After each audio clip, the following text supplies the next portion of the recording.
Just one we're talking about today, Money Monster, and it stars George Clooney as a financial TV host. He's rather bombastic, and he's got a hit primetime show. Julia Roberts is his producer. This is always fascinating for us to look at, get the glimpse of the live TV broadcasting world, how it's done in Hollywood. But things go awry when a disgruntled investor storms the set and takes them all hostage.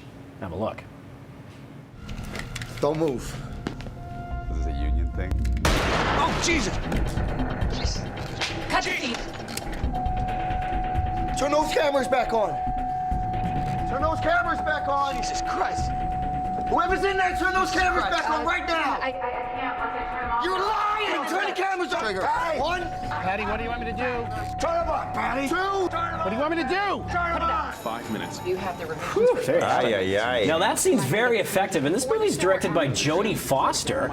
It's her fourth feature film, and I mean, for someone who started in Hollywood at a very young age, she has done a lot of research, and she's been soaking up sort of different directors' motives and sort of styles over the years. So she brings a lot of watchability to this movie, and particularly that scene. There's a lot of tension there. Unfortunately, it doesn't always sort of work, and it kind of wavers in this meandering sort of way at times when it comes to the actual dramatic tension. Although it is always entertaining, and it's sort of like a B movie, but it wears it proudly, almost like a satire in many parts. So some are comparing this movie to The Big Short, but it doesn't quite have that snappy writing of that movie. You know, you're not going to expect this to get any Oscar nominations, but Clooney and Roberts quite effective, and Jack O'Connell there as this investor is particularly strong performance as well. Now, when I look at movies like this that kind of simulate the business of television and news, I mean, you work in this industry. How realistic would you say that this portrays our industry? Well, at times it struggles because amazingly in these kind of films, they're always able to set up a live broadcast anywhere without any kind of calibration or anything like that.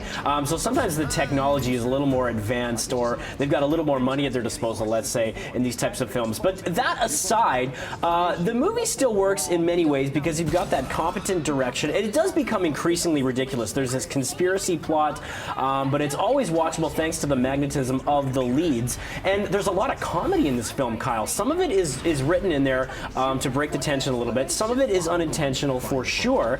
But again, it somehow managed to work despite a lot of flaws. And actually, this rarely happens to me. I gave it 1 rating after I left the theater. I kind of slept on it and thought about it a little more, and then I bumped up the rating. Oh, okay. So the rating for Money Monster. I was going to go with a 2, but then, you know, I thought, no, this has some merit.